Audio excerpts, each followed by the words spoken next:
Hello friends. ये chapter 10 है, oscillators and contrary opinion. इसमें मैंने 3 चैप्टर बीच के स्किप कर दिए हैं जो अभी मुझे इस पॉइंट पे ज़्यादा इंपॉर्टेंट नहीं लगे हैं। ऑसिलेटर्स एंड कॉन्ट्ररी ओपिनियन में बेसिकली मोमेंटम इंडिकेटर्स जो हम देखते हैं मार्केट में या ट्रेडर्स को यूज़ करते हुए, जैसे कि आरएसआई हुआ, मैकडी हुआ, स्टोकेस्टिक हुआ, ये सब पे एक्सप्लेनेशन दिया हुआ है। तो आइए हम इन सब को स्टार्ट करते हैं।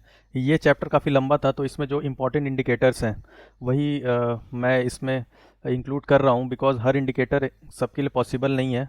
किसी एक चीज़ पे एक दो इंडिकेटर भी आ जाए तो काफ़ी है, तो हर इंडिकेटर जानना, हर पे फोकस करना उतना इम्पोर्टेंट नहीं है। तो सबसे पहला जो इसमें बुक में दिया हुआ है कि यूटिलिटी ऑफ इंडिकेटर्स या ऑसिलेटर्स, ऑसिलेटर्स का यूज़ क्या है। तो इस बुक में लिखा है कि नॉन ट्रेंडिंग साइडवेज मार्केट में भी यूज़ हो सकता है। ऑसिलेटर्स से आप टाइमिंग अपनी इंप्रूव कर सकते हो, मार्केट में जो एंट्री की टाइमिंग है वो इंप्रूव कर सकते हो। Oscillators beginning of the trend में इतने यूज़फुल नहीं होते हैं, जब ट्रेंड इनिशियल फेज में स्टार्ट कर रहा हो तो उतने यूज़फुल नहीं होते हैं। लेकिन एंड ऑफ द ट्रेंड, जब ट्रेंड मोमेंटम लूज़ कर रहा हो, वहाँ पे कुछ करेक्शन आ रहे हो या रिवर्सल हो या डीप करेक्शन हो, वहाँ पे काफ़ी यूज़फुल हो जाता है आइडेंटिफाई करने में। तो एक पॉइंट जो हाईलाइट करना बहुत ज़रूरी है कि प्राइमरी जो एनालिसिस है वो ट्रेंड एनालिसिस या प्राइस एक्शन ही प्राइमरी है। कोई भी इंडिकेटर हो, सब कोई भी कंफर्मेशन हो, अदर कंफर्मेशन है, सब चीज़ सेकेंडरी है। तो हम ट्रेंड एनालिसिस पहले ट्रेंड और प्राइस एक्शन को देखेंगे, उसके बाद कंफर्मेशन के लिए ही ऑसिलेटर्स या अदर इंडिकेटर्स को यूज़ करेंगे। तो अब ऑसिलेटर्स में हमको क्या देखना है। ऑसिलेटर्स में बेसिकली देखना होता है ओवरबॉट और ओवरसोल्ड रीजन, कहाँ पे स्टॉक ओवरबॉट है, कहाँ पे ओवरसोल्ड है, और उस रीजन में भी हमें क्या देखना है। तो उस रीजन में हमें देखना है डाइवर्जेंस या फेलियर स्विंग्स।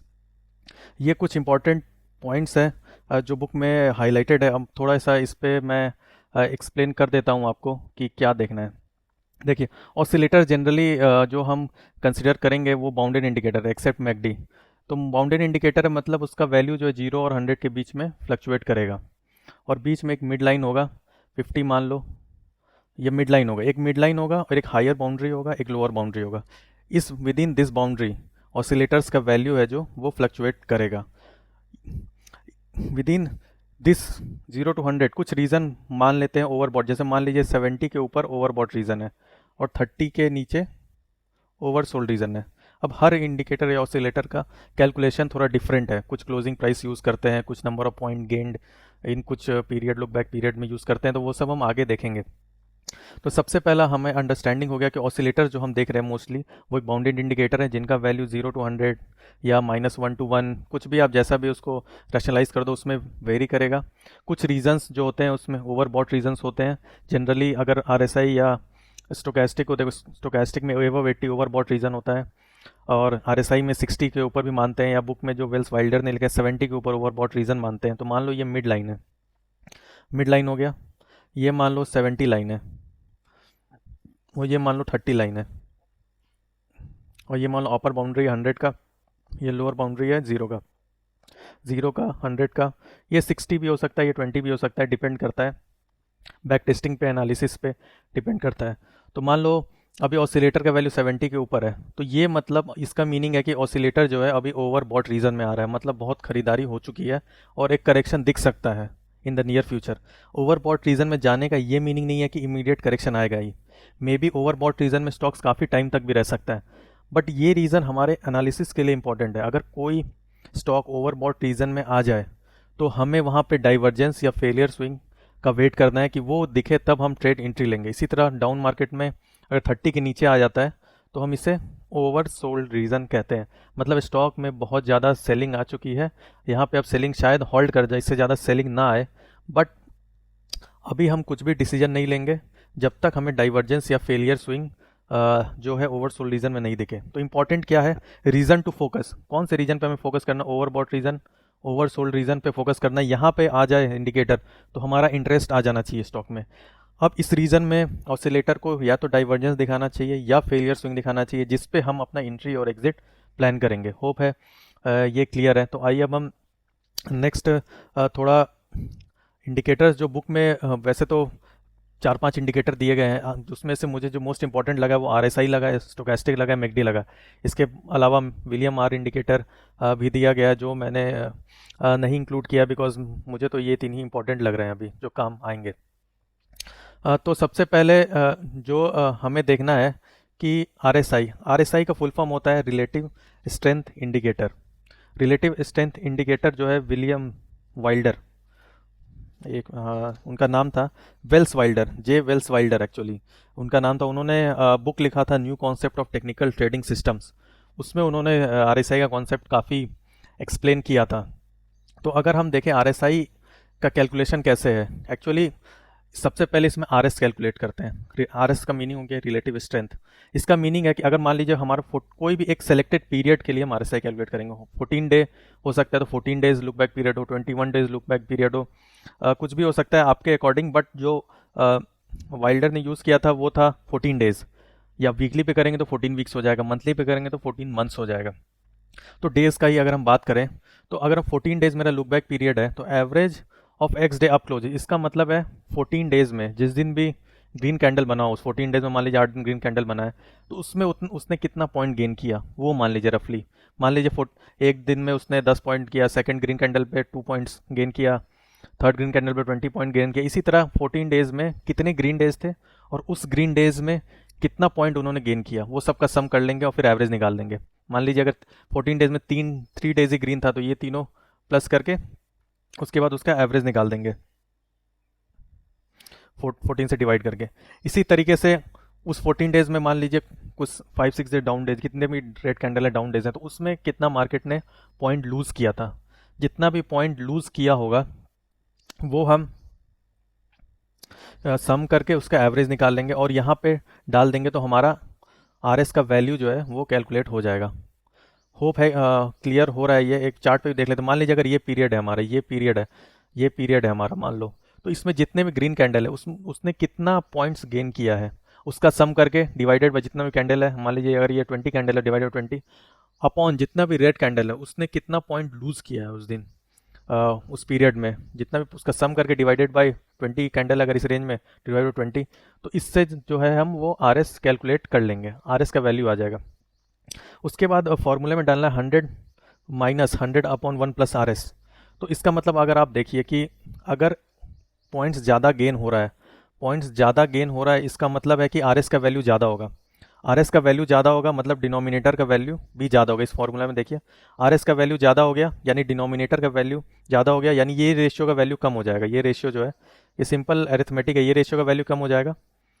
तो 100 माइनस समथिंग लो तो एक वैल्यू ज़्यादा आएगा। इसीलिए जो एवो 60 रीज़न है या एवो 70 रीज़न है उसको हम 60 या 70 मान लो, उसको हम कहते हैं ओवर बॉट रीज़न। यही सिग्निफिकेंस है इसका कि क्योंकि एवरेज अब जितना ज़्यादा होगा उतना ही आरएसआई का वैल्यू ज़्यादा होगा। इस फॉर्मूला के हिसाब से अरिथमेटिक में आप देखिएगा डायरेक्टली प्रोपोर्शनल और इन्वर्सली प्रोपोर्शनल जो रिलेशन होता है, तो जो 60 के एवब या 70 के एवब जो रीज़न होता है उसको हम ओवर बॉट रीज़न कहते हैं। जो 30 के नीचे होता है या 20 के नीचे आप मान लो उसको ओवरसोल्ड रीज़न कहते हैं। तो ये सिंपल कैलकुलेशन है और मैं चार्ट पे भी दिखा दूं साथ ही साथ। ये आरएसआई मैंने प्लॉट कर रखा है, आप देखो इसको एक्सपेंड कर देता हूँ। तो ये मैंने 60 का रीज़न मार्क कर लिया। ये जो 60 का रीज़न है, ये जो है मान लो ये अराउंड 30 का रीज़न है, ये 30 का रीज़न है, ये 60 का रीज़न है। इसके ऊपर जो है ये ओवर बॉट है। ओवर बॉट मतलब बाइंग मोमेंटम ज़्यादा है। इसको हम देख सकते हैं कि जो भी look back period 14 days look back period है, तो 14 डेज में जो है अप क्लोजेज ग्रीन कैंडल ज़्यादा बने हैं रेदर देन रेड क्लोजेज, इसलिए ये इस रीज़न में है। ये हो गया ओवरसोल्ड रीजन। ओवरसोल्ड रीजन में अभी मार्केट ज़्यादा आया नहीं है, जो भी हमारा ये लुक बैक पीरियड है। और ये मिडिल लाइन है जिसको 50 लाइन कहेंगे, ये मिडिल लाइन है। तो overbought region, oversold region, look back period, ये सब समझ में आ गया होगा होपफुली आप लोगों को। सेटिंग्स में भी देख लो तो आप स्टाइल में जाके देखोगे तो 60 ये आप चेंज कर सकते हो, 70-30 भी कर सकते हो। इनपुट में जो स्टैंडर्ड इनपुट है लेंथ 14 डेज 14 पीरियड, आप इसको चेंज भी कर सकते हो ऊपर नीचे करके, जितना भी पीरियड आपका एनालिसिस के लिए यूज़ हो। तो इस तरह से जो है कंस्ट्रक्शन होता है आरएसआई का।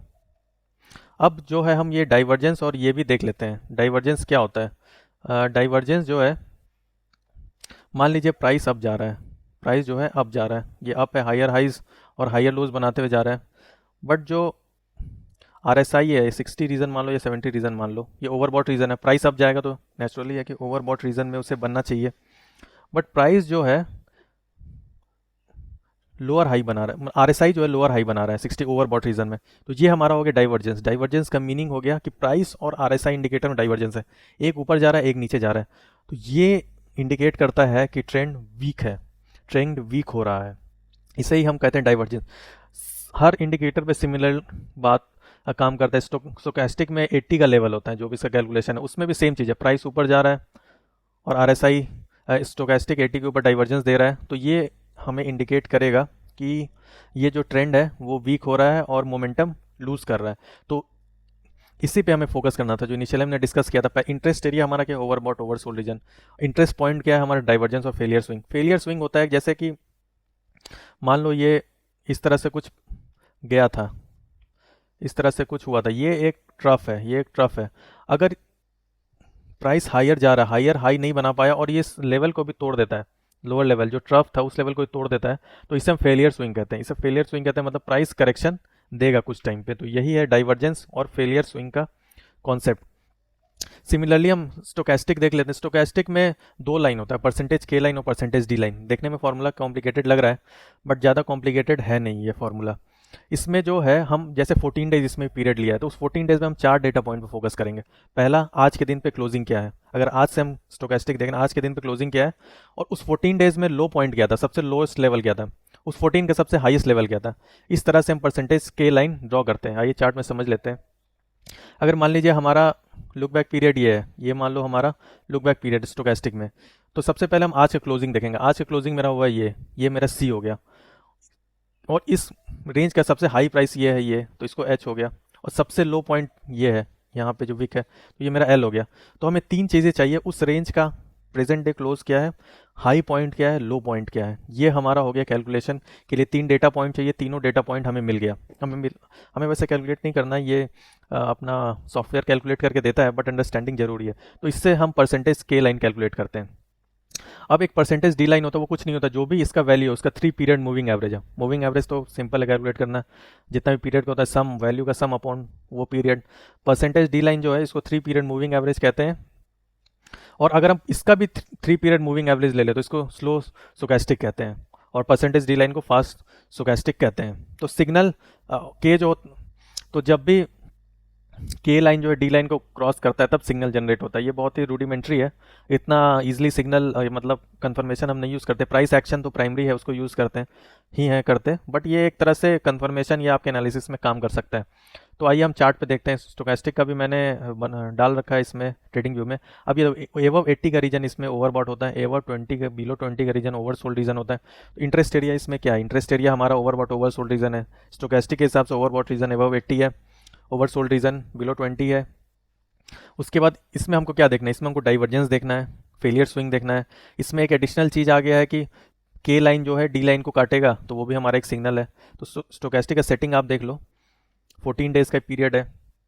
परसेंटेज के लाइन ब्लू है, मतलब ब्लू लाइन जब रेड को काटेगा तो सिग्नल जनरेट होगा, ऊपर से काटेगा तो डाउन जाएगा, अगर नीचे से काटेगा तो प्राइस अप जाएगा, और डी लाइन हमारा रेड में दिया गया है। तो आइए हम इसको मिनिमाइज कर देते हैं। तो ये हमारा स्टोकेस्टिक है। यहाँ पे देखो ओवरबॉट रीजन में चल रहा है, ओवरबॉट रीजन में चल रहा है। यहाँ पे RSI के हिसाब से भी ओवरबॉट रीजन में चल रहा है। तो ओवरबॉट रीजन का कैलकुलेशन भले ही अलग हो, बट वैल्यू जो है आपको इंडिकेशन लगभग सेम मिलेंगे। RSI देखो, स्टोकेस्टिक यहाँ पे ओवरबॉट होना बंद हो गया, RSI यहाँ पे ओवरबॉट होना बंद हो गया, और यहाँ पे ओवरबॉट नहीं हो रहा है, मतलब डाइवर्जेंस आ रहा है।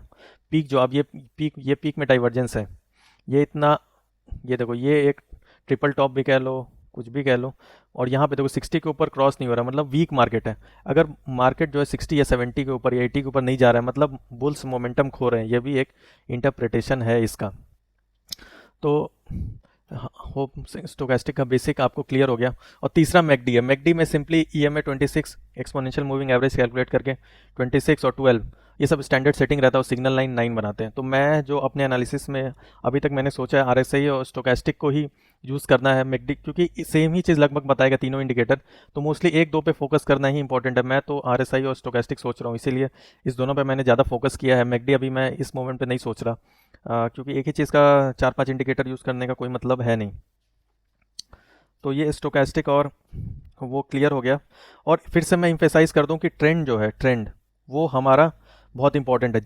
जैसे हमने बोला कि डाइवर्जेंस के कारण करेक्शन आ सकता है, अगर आरएसआई डाउन जा रहा है, प्राइस अप जा रहा है, बट हमको टू मच इम्फेसिस डाइवर्जेंस पे नहीं देना है। प्राइस एक्शन है वहाँ पे अगर बोल रहा है कि हाँ डबल टॉप बन गया, यहाँ से करेक्शन हो सकता है, या बहुत स्ट्रॉन्ग रेजिस्टेंस आ चुका है यहाँ पे, यहाँ से रिजेक्शन आ सकता है, प्राइस एक्शन अगर आपको कंफर्म कर रहा है, ट्रेंड कंफर्म कर रहा है, उसके बाद अगर ऑसिलेटर भी आपको कंफर्म कर रहा है, तब आपको ट्रेड लेना है। ये नहीं कि ऑसिलेटर कंफर्म कर रहा है तो प्राइस एक्शन को हम जबरदस्ती इंटरप्रेट कर लें कि हाँ हो सकता है चेंज हो जाए, ये काम नहीं करना है।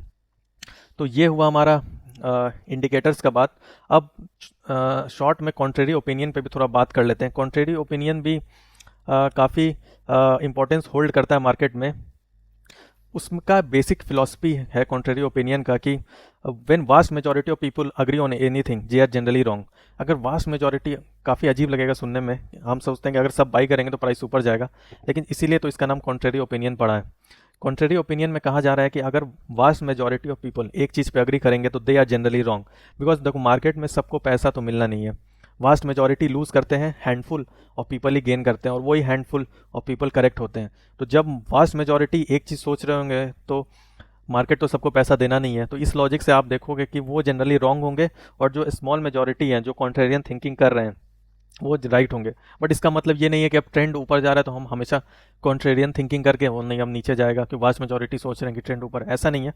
फिर से इम्फेसिस इसमें भी है कि trend is most important, price action is most important.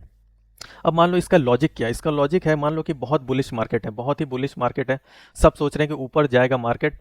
तो इस मार्केट में बोला जाता है, जो कॉन्ट्रेरियन वो बोलते हैं कि 80 और 90% पीपल जो है वो अपना सारा पैसा, बुलिश मार्केट है तो बाई कर लेंगे, बाई करके पोजीशन को बना लेते तुरंत। अगर बहुत उनको कॉन्फिडेंस है, बहुत ज़्यादा कॉन्फिडेंट है मार्केट ऊपर जाने का, तो वो सारा पोजीशन जो भी अपना ओवर लेवरेज कर लेते हैं, बाई कर लेते हैं। तो अब मार्केट को ऊपर पुश करने के लिए कोई बचता नहीं। अगर 80-90% पीपल ऑलरेडी पोजीशन बना रखे हैं और प्राइस एक लेवल पे पहुंच चुका है, तो इसको प्राइस पुश ऊपर कौन करेगा? कोई करने वाला है ही नहीं।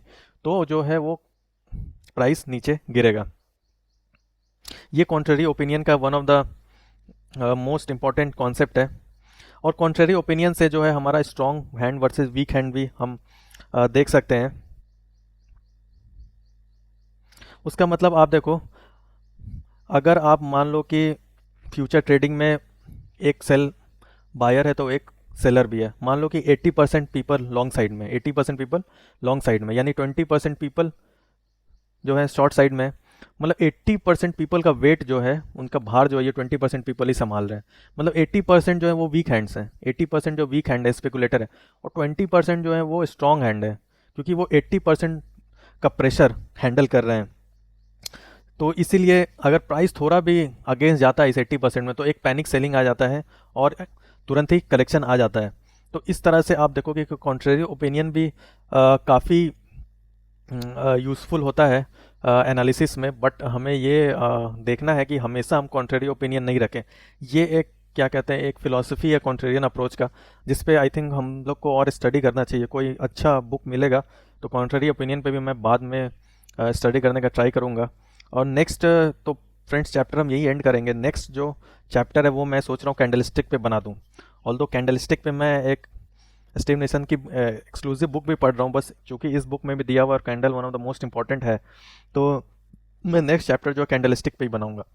और इस बुक के भी मैं इंपॉर्टेंट चैप्टर जो इनिशियल ट्रेडिंग में हमें यूज़ करेगा वही मैं पढ़ रहा हूँ अभी और बनाऊँगा। बिकॉज जैसे कि हाई फाई कॉन्सेप्ट है टाइम साइकिल का, या फिर और इंटर मार्केट एनालिसिस, अभी के इनिशियली जो है, हम, मुझे नहीं लगता कि अभी जो हमारे लेवल पे इतना इंपॉर्टेंट है। एलियट वेव भी मैं अभी कवर नहीं करूँगा, वेव एनालिसिस बाद में कोई एक्सक्लूसिव बुक पढ़ूंगा तब कवर करूँगा एलियट वेव भी। Thank you so much.